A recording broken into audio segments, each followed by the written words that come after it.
Magandang umaga sa inyong lahat. Ako si Nerd at ito ang True Crime Asia. May mga kaso na hindi nalulutas. May mga kwento na hindi dapat kalimutan. Ito ang krimen sa Asia, kung saan ang katotohanan ay kasing dilim ng gabi. Tara at ating alamin ang mga kwento sa likod nito. Noong Miyerkules, ika-20 ng Hunyo, taong 2016. Isang nakakagulat na insidente ang naganap sa Halan Pidata, layo ng Ubino Tara, sa lungsod ng Denpasar, Bali, Indonesia. Nagsimula ang pagbunyag sa krimeng ito mula sa hinala ng isang empleyado ng guest house, si Tuko Ismail. Mula pa nung umaga, napansin niya ang isang lalaking paakyat baba ng hagdan na baka sa mukha nito ang nerbiyos at takot. Ang lalaki ay tila naguguluhan. Paminsan-minsan ay tumitingin sa ibaba at inoobserbahan ang paligid na para bang may tinatago.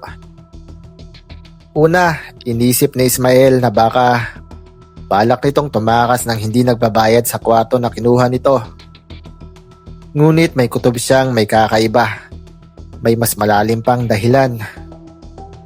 Dahil ramdam niyang may mali, nagpasya si Ismail na i-report ito sa mga pulis.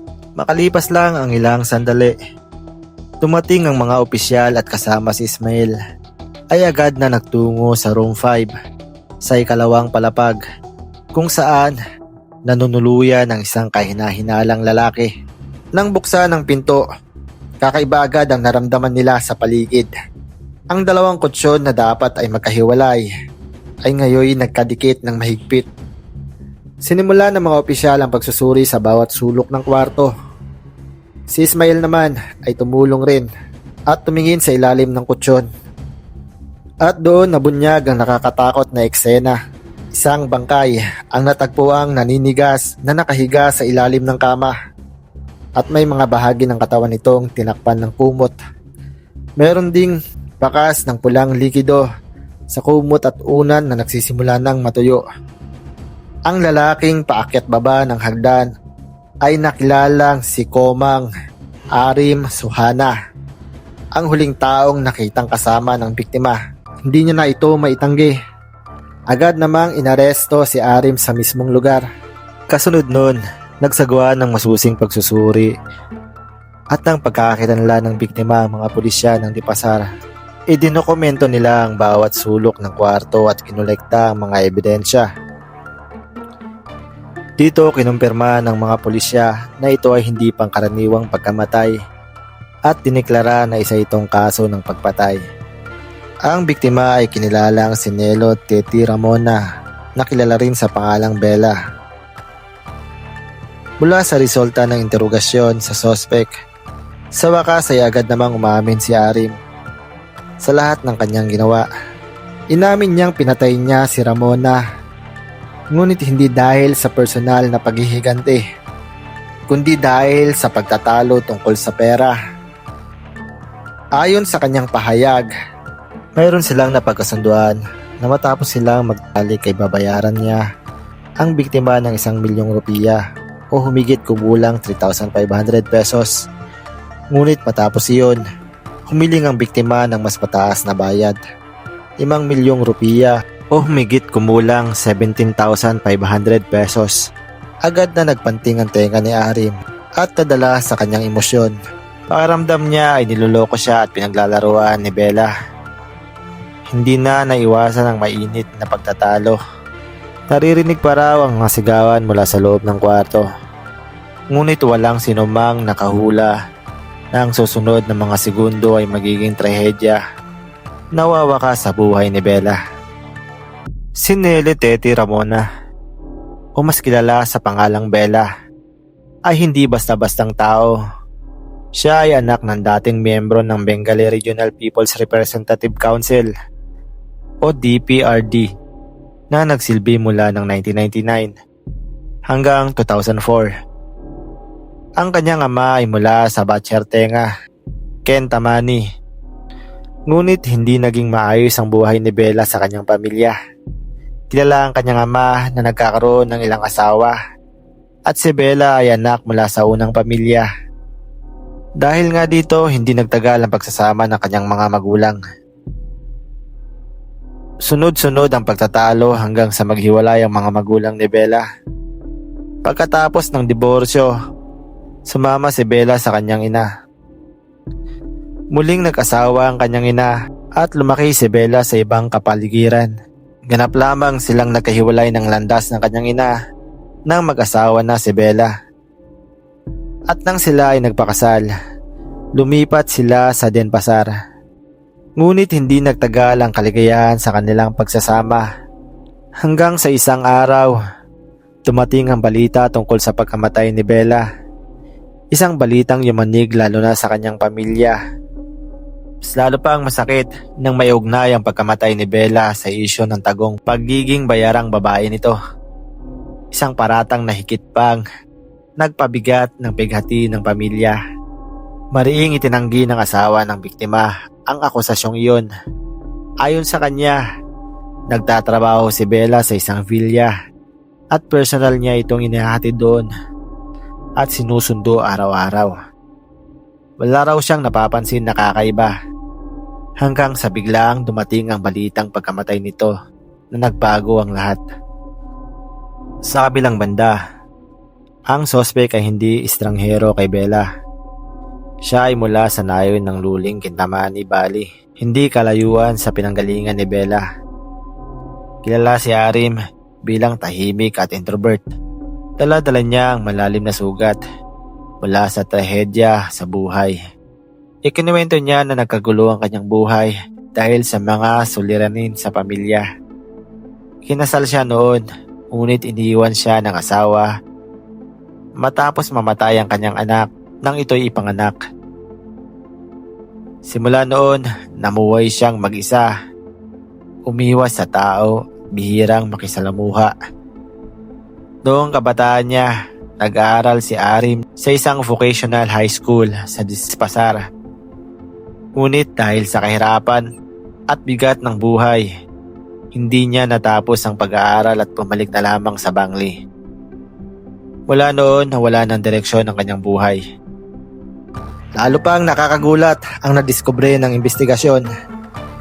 Matagal na palang magkakilala sila Arim at Bella. May impormasyon pa na naging magkaklase sila noon.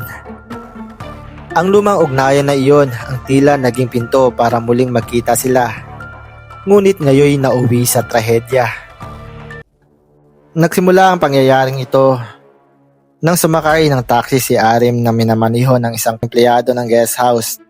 Nais niyang pumunta sa hotel sa Halan Cargo nang may intensyong maghanap ng isang bayarang babae. Pagdating doon, may dalawang babaeng lumapit sa kanya. Ngunit kinansela ni Arim ang kanyang plano at sinabing ibalik na lamang siya. Pagkabalik nila, sinabi ng taxi driver na, "Kung gusto mo sir, babalik kita roon sa hapon."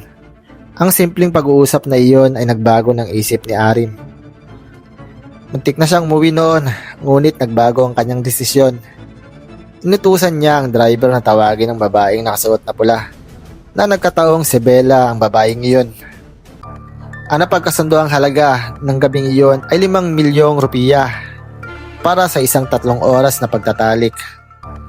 Makalipas ang ilang sandali, dumating ang biktima sakay ng kanyang sasakyan at nagtungo sila sa Diana Hotel sa Halan, Pidada. Doon agad nilang ginawa ang kanilang napagkasunduan. Ngunit nagsimula ang problema ng mga oras ng bayaran. Sinabi ni Arim na wala siyang dalang pera at hiniling sa biktima na dalhin siya sa isang ATM sa Ubin. Pagdating doon, sinabi niyang sira ang ATM. Humingi siya ng isa pang pabor. Dalhin siya sa isa pang ATM sa Halan, Gatot, Subroto, Timor. Doon, inulit niya ang parehong dahilan. Nagsimulang magduda ang biktima at nagalit na ito. Ngunit muli pa rin kinumbinsi ni Arim ang biktima sa pagsasabing nasa Wisma Art of Pospeta Inn ang kanyang pera. Nang mga oras na iyon, nagdadalawang isip na ang biktima. Subalit dahil sa pera, pinagbigyan niya si Arim na tumungo roon.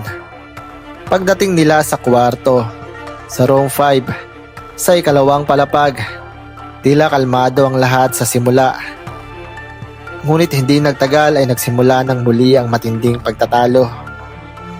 Sinisingil muli ng biktima ang bayad na napagkasunduan nila. Ngunit ang totoo, si Arim ay wala naman talagang ganong pera. Doon naganap ang malagim na pangyayari. Dala ng emosyon, sinakal ni Arim ang biktima mula sa likod gamit ang kanyang kanang kamay. Nang humina na ang biktima at nawalan ng malay, ay agad naman itong tinakpan ng una ng mukha ng biktima hanggang masiguradong hindi na ito humihinga. Pagkatapos niyang patayin ang biktima, kinuha niya ang mga gamit nito, isang singsing, kwintas, at halagang 600,000 rupiya o nagkakahalagang humigit kumulang 2,000 piso na laman ng pitaka. Hindi nga nagtagal, agad naman siyang inusig ng kanyang konsensya at nakadama ng sobrang pagsisisi at takot. Dahil sa labis-labis na takot, nagbalak na magpakamatay si Arim sa pamamagitan ng pag-inom ng 5 tableta ng Bodrex na hinalo niya sa soft drinks. Ngunit dahil sa mapait ang lasa ng gamot, ay agad naman niyang isinuka ito. Litong-lito na siya at pinaghihinaan ng loob. Dahil sa sobrang pag-iisip, nakatulog siya sa kwarto ng magdamag katabi ang bangkay ng biktima. Kinaumagahan dahil sa kanyang kinikilos, ay nagsimula na ngang pagdudahan siya ng empleyado at doon ay nabunyag ang lahat. Ginawa ang paglilitis sa kasong ito sa Dispensar District Court noong Martes, ika-15 ng Nobyembre taong 2016. Sa loob ng courtroom, na puno ng mamamahayag at pamilya ng biktima, nakayuko si Arim walang imik. Ang kanyang paningin ay nakatutok lamang sa sahig. Tila wala ng lakas para harapin ang kanyang kinabukasan. Nanginginig ang kanyang mga kamay habang binabasa ng panel ng mga hukom ang hatol.